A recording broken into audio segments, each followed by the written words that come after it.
Bhadradri Kothagudem collectorate ఎదుట SFI విద్యార్థులు బైఠాయించి ధర్నా నిర్వహించారు. పెండింగ్ స్కాలర్షిప్లు, ఫీజు రియంబర్స్మెంట్ వెంటనే విడుదల చేయాలని ఎస్ఎఫ్ఐ జిల్లా కార్యదర్శి వీరభద్రం డిమాండ్ చేశారు. కలెక్టర్ వచ్చి సమాధానం చెప్పే వరకు కదిలేదే లేదని భీష్మించు కూర్చున్నారు. ఇక దీంతో పోలీసులు ఎస్ఎఫ్ఐ నాయకులను అరెస్టు చేశారు. ప్రైవేటు యాజమాన్యాల వేధింపులతో 16 మంది విద్యార్థులు ఆత్మహత్య చేసుకున్నట్లుగా వీరభద్రం తెలిపారు. పెరిగిన ధరలకు అనుగుణంగా మెస్ ఛార్జీలు కూడా పెంచాలని డిమాండ్ చేశారు. తమ సమస్యలు పరిష్కరించకుంటే భద్రాద్రి జిల్లాలో మంత్రులను తిరగనియ్యబోమని హెచ్చరించారు.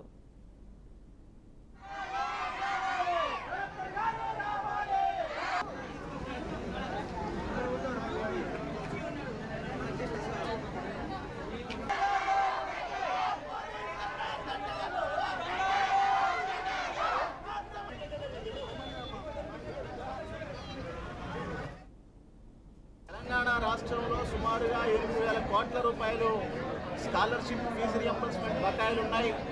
తక్షణమే వీటిని విడుదల చేయాలి అని చెప్పేసి భారత విద్యార్థి ఫెడరేషన్ ఎస్ఎఫ్ఐ తెలంగాణ రాష్ట్ర కమిటీ ఈరోజు రాష్ట్ర వ్యాప్తంగా కలెక్టరేట్లో ముట్టడికి పిలుపునిచ్చింది. తెలంగాణ రాష్ట్ర ప్రభుత్వం విద్యార్థులకు ఇచ్చేటువంటి స్కాలర్షిప్లు ఇవ్వకుండా కాలయాపన చేస్తూ ఉంది.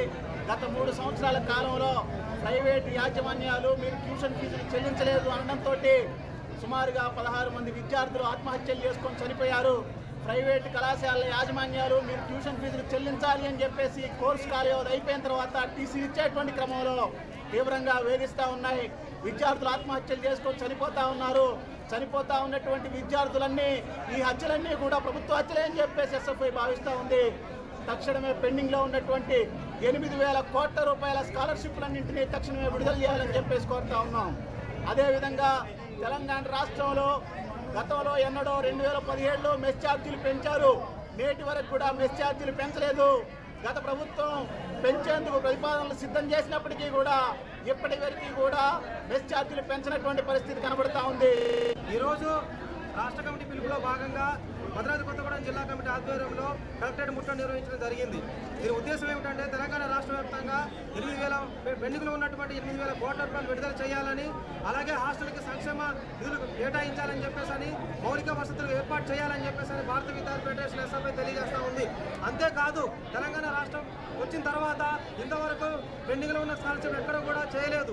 దాంతోపాటు ఇప్పుడు కాంగ్రెస్ ప్రభుత్వం వచ్చిన తర్వాత కూడా ఎక్కడ కూడా ఫీజు రియంబర్స్మెంట్ కానీ స్కాలర్షిప్ విడుదల చేయలేదు. తక్షణం విడుదల చేయాలని చెప్పేసి కూడా ఎస్ఎఫ్ఐ తెలియజేస్తూ ఉంది. లేని ఏడల